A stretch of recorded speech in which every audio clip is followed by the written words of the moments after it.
Welcome, gentle listener. I am Voldemort, your faithful servant, and I wish to introduce you to the factions, forces, and formations of the Warhammer 40k universe.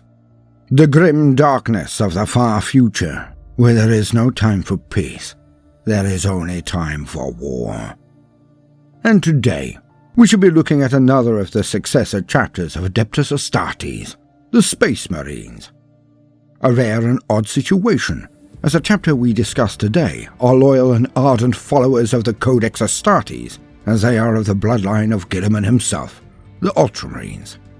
Yet they have a command structure that is different to most, for they have 2 chapter masters, or at least they did. Of course, I can only be speaking of the White Consuls. And so, as usual, for the very basics, let us lean on existing wisdom. To quote, the White Consuls. Chapter History. The White Consuls are listed in the Apocrypha of Davia as having derived from the Ultramarines gene seed, and thus would be direct line descendants of the Primarch Reboot Guilliman. According to the Mythos Angelica Mortis, they are one of the Astartes Praeses, the 20 chapters of Space Marines created specifically to defend the Imperium of Man from the threat presented by the Eye of Terror, despite the distance of their homeworld from the Segmentum Obscurus. The White Consul's current chapter master is Ridian Artimanes, though unlike other Astartes chapters, the White Consuls normally maintain 2 chapter masters at the same time.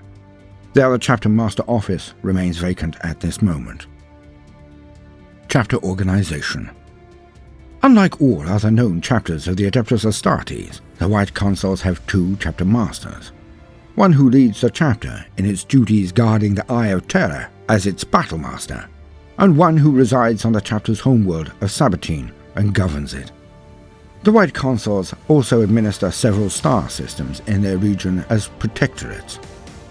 Among their number was the Boros system, which the chapter governed from the star fortress Kronos, the largest void station in the Segmentum Obscurus. Well, they did, until the entire system was corrupted by chaos, and the Kronos destroyed by the Dark Crusade unleashed by the word-bearer Traitor Legion and the subsequent invasion of Necrons under the Necron overlord known as the Undying One. Proconsul Cassius Ostorius and Coadjutor Gaius Aquilius were the White Consuls tasked with governing Boros, and a proconsul and his subordinate coadjutor were chosen by the chapter to govern each of the worlds contained within their protectorate. Each White Consul's battle brother was required to serve as a coadjutor in the years after rising from the ranks of neophyte, while a selection of veterans were expected to serve as planetary consuls on the White Consul's protectorate worlds. The Marine had to serve as a planetary proconsul before he could be promoted to serve as one of the chapter squad's sergeants or company captain. Chapter Doctrine. The White Consuls are said to be highly proficient at drop-pod strikes and are capable of unleashing devastating yet cunning urban assaults. The White Consuls are pious, zealous, and uncompromising Space Marines that have a deep and abiding faith in the Emperor of Mankind. The chapter seems to worship the Emperor of Mankind as a god, and appears to be part of the Imperial cult, unlike most other Astartes chapters, who revere the Emperor as an extraordinary human being and the rightful leader of mankind, but not as a deity. They are known to follow the Codex Astartes almost fanatically, like most of the successor chapters of the Ultramarines. Chapter Homeworld. The White Consul's homeworld was the planet Sabatine, in the Segmentum Pacificus, far to the galactic south of the Eye of Terror. After the assault of the forces of Chaos following the 13th Black Crusade, Sabatine was overrun by the forces of Chaos. It is now considered a demon world, under the sole control of the Lords of Silence warband, who had transformed it into a nightmare place, very similar to the Death Guard's plague planet in the Eye of Terror. Notable campaigns. Liberation of the Ophidian subsector. During the liberation of the Ophidian subsector, the White Consuls helped capture 33 rogue psychers. However, the White Consuls present at the subsequent victory triumph, where the psychers were being paraded as the spoils of war took heavy casualties when the Psychers managed to escape once more from the Imperium's clutches. The Gothic War, 139 to 160, Millennium 41. The White Consuls was one of the many Space Marine chapters deployed to the Gothic sector to protect it against the vile arch-traitor Abaddon the Spoiler and his Chaos forces during the Gothic War, being the 13th Black Crusade. The Achilles Crusade, year 777, Millennium 41. The White Consuls contributed a large contingent to the Achilles Crusade to retake the Jericho Reach for the Imperium, contributing approximately 2 companies and their support units. The largest action seen by the White Consuls during the Crusade was the extraction of a Death Watch kill team on the death world of Polyphemus against Ogryn mutants. It concluded with the successful rescue of the kill team at the cost of a White Consul squad which was consumed by the mutants. As a consequence, the White Consuls demanded that the Death Watch help recover the slain squad's war gear and hunt down the Ogryn leader responsible for their deaths. Siege of the Boros Gate, Millennium 41. 5 companies of the White Consuls chapter were fielded to repel the Word-Bearer's traitor Marines and later the Necrons, under the lord called the Undying One. The traitor forces, led by the Grand Apostle Ekodas of the Word-Bearer's inner circle, would throw more than 10,000 traitor Astartes, an entire demi-company of Chaos Titans, and a fleet of more than 15 capital vessels at the Boros system, which he intended to use as a stepping stone for a future Chaos invasion of the Segmentum Solar during the 13th Black Crusade. The Word-Bearers used an ancient Necron artifact known as the Nexus Arrangement to cut off Imperial reinforcements to the Boros system. The Nexus Arrangement was an orb capable of creating a stasis field around an undetermined area of space-time, presumably blanketing an entire world. The stasis field only repelled warp travel to the area of effect, preventing outside aid from reaching the target, allowing the wielder of the artifact to wreak havoc on the planet below, free of harassment. As a result, the White Consuls were only able to deploy 5 companies and a portion of their chapter fleet to defend the system before the activation of the Necron artifact prevented any further reinforcements. Nearly 200 consuls perished in the opening solar hours of the campaign as the outnumbered Imperial fleet was savaged by Ekadas's armada. The rest retreated to Boros Prime, where they fought a grueling war of attrition over the next few solar months against the forces of the arch-enemy with the aid of the planet's Astra Militarum regiments. Strike teams of Imperial Guardsmen, led by Space Marine officers, retook captured defense lasers and turned them upon the bulk landers of the invaders, while vast tank columns overwhelmed and destroyed traitor Titans. The ancient star fort Kronos waited in orbit, keeping the enemy from attaining an orbital supremacy. Crucial to the planet's defense was the presence of Coadjutor Gaius Aquilius, who became known as the White Angel to many of the Imperial defenders, because he inspired the men and women serving in the world's Imperial Guard regiments to keep fighting against the Word-Bearers and their demonic allies, despite being cut off from the rest of the Imperium.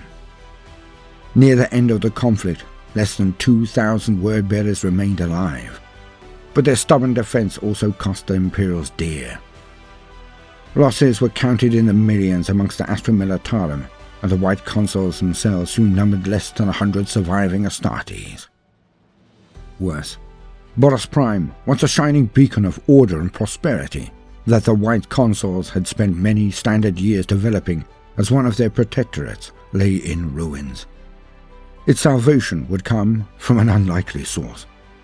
As a Necron tomb ship arrived at Boros Prime, its master, the Undying One, eager to reclaim the Nexus Arrangement for himself.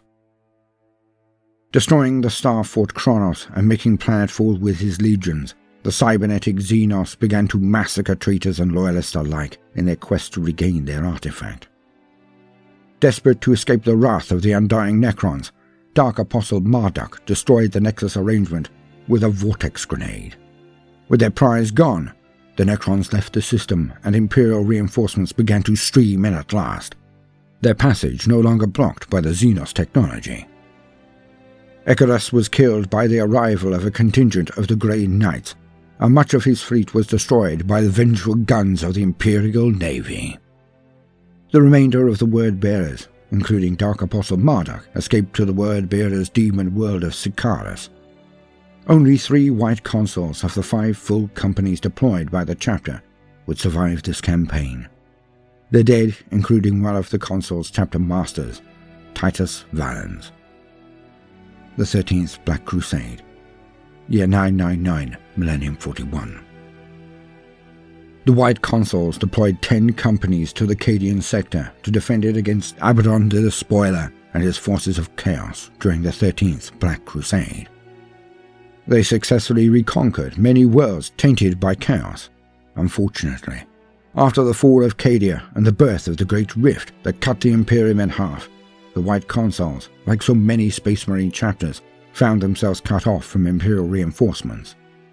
Eventually, their homeworld of Sabatine was overrun by the surging tide of the arch-enemy, and it was destroyed by the Chaos forces led by the Lords of Silence, a warband of Death Guard heretic Astartes, and the Weeping Veil, a band of Word-Bearers. Luckily, the bulk of the White Consuls were off-world when Sabatine was lost, unlike many of their fellow Astartes chapters in similar circumstances. The Indomitus Crusade, Millennium 42. A contingent of White Consuls served with the Crusade's fleet Quintus. During the fall of Formidia Prime, Lieutenant Sartorian of the 4th Company stood alone against overwhelming Xenos odds, and prevailed. Chapter Relics. Gauntlet of Sabatine. The Gauntlet of Sabatine is a master-crafted Astartes power fist. This potent weapon is not currently possessed by either the chapter that forged it or the Death Watch. It was brought to the Jericho Reach during the Achilles Crusade by a veteran Astartes of the White Consuls, only to be lost on the world of Polyphemnos when his squad was overrun by tribes of mutated cannibal Ogrin. The White Consuls had promised the Death Watch custody of the relic if it could be recovered. Recently, reports have come into Watch Fortress Erioch that the gauntlet may have already made its way off of Polyphemnos, but not in the hands of the agents of the Crusade or the Death Watch. Chapter Appearance. The White Consul's powered armor is intended to be the inverse of their parent chapter. In this case, painted white with yellow Aquila or Imperialis on the chest guard, while all other chapter symbology is in blue. The blue squad specialty symbol is indicated on the right shoulder guard. No squad number is displayed. Company designation is indicated by the color of the shoulder plate trim in accordance with the Codex Astartes. Chapter Badge. The White Consul's chapter badge is the profile of a blue left-facing eagle's head on a white field. This symbol is of the same style as that used by the Black Consuls, with a completely separate color scheme. End quote. Now this chapter is clearly based on the magnificence of the Spartan rulership of 2 leaders. One to rule the lands, one to fight the enemy of the people. Hence we can see that the only thing one really needs to create a new chapter is a bit of interest and a tiny dollop of historic parallel to make it seem more realistic. I have been Baldemort, your faithful servant. If you are intent on gaining any figures, then do please consider getting a discount and using one of our affiliate links, as that helps us out at the guides. So a good deed while filling a need, so to put it. And do consider liking and subscribing. If you do, then please hit the notifications button, as I would not wish you to miss out. If you are in a position to support us on Patreon and believe in what we are doing, then by all means do so. Now, no matter what you do today, do try to make some time for fun. Toodaloo.